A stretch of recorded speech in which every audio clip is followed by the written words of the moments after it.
नमस्कार, मी डॉक्टर मीरा गोदेपुरे। आज आपण causes of dehydration in pregnancy and how to rehydrate yourself in a natural way हे याविषयी माहिती घेणार आहोत। मुलींनो, प्रेग्नन्सी राहिल्यानंतर बऱ्याच वेळा खूप उकडतं किंवा गरम होतं। हा अनुभव तर प्रेग्नन्सीमध्ये प्रत्येकालाच कमी जास्त प्रमाणात येतो, कारण प्रेग्नन्सीमध्ये एरवीपेक्षा शरीर जास्त गरम होत असतं आणि गरमीमुळे घाम येणे आणि घामामुळे डिहायड्रेशन हे कॉमनली दिसून येतं। तसंच कधीकधी कामाचा खूप ताण असेल किंवा वर्कलोड जास्त असेल, एक्झर्शनचं प्रमाण जास्त असेल आणि कामामुळं बऱ्याच वेळा पाणी पिण्याकडे, खाण्यापिण्याकडे दुर्लक्ष झाल्याने शरीरात हवं तेवढं पाणी न गेल्या कारणाने डिहायड्रेशन होऊ शकतं।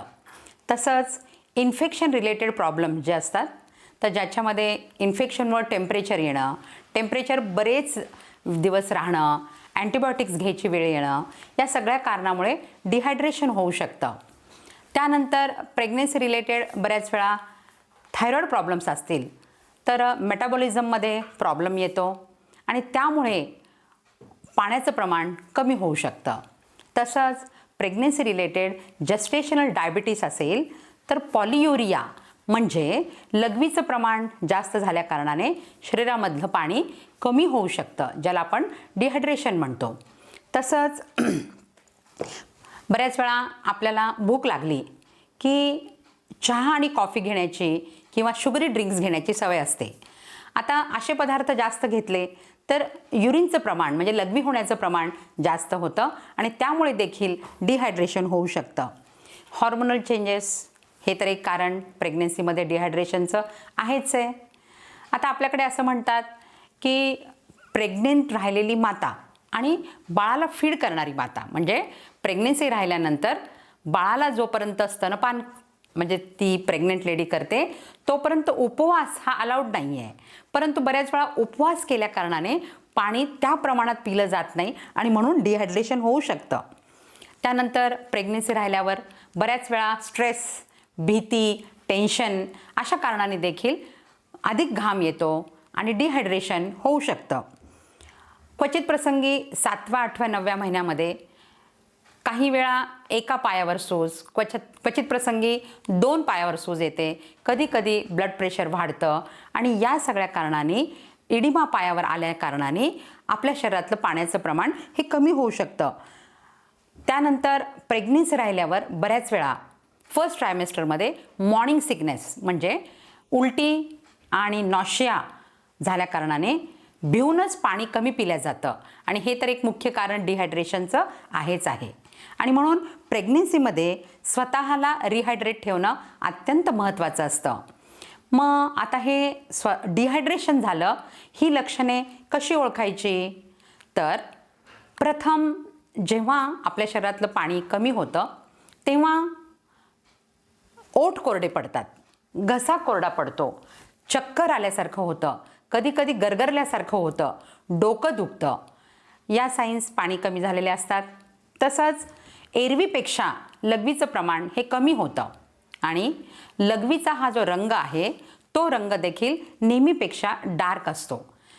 पाणी कमी झाल्या कारणाने शरीरामध्ये धडधड होतं, हृदयामध्ये धडधडल्यासारखं होतं, तर ही लक्षणे आपल्या शरीरातलं पाणी कमी झालेली असतात। तर मग म्हणून स्वतःला रिहायड्रेट कसं करावं? So how to rehydrate in a natural way which is very important for you and your growing baby. तर मग आपण आता नॅचरल वेज ऑफ रिहायड्रेशन बघूया। तर सगळ्यात महत्त्वाचं, तहान लागेपर्यंत पाणी प्यायचं नाही अशी बऱ्याच जणांना सवय असते। तर म्हणून तहान लागेपर्यंत पाणी न पिणे हा प्रकार करायचा नाही। 24/7 तुम्ही थोडं थोडं पाणी सतत पित राहा। आता किती प्यावं पाणी?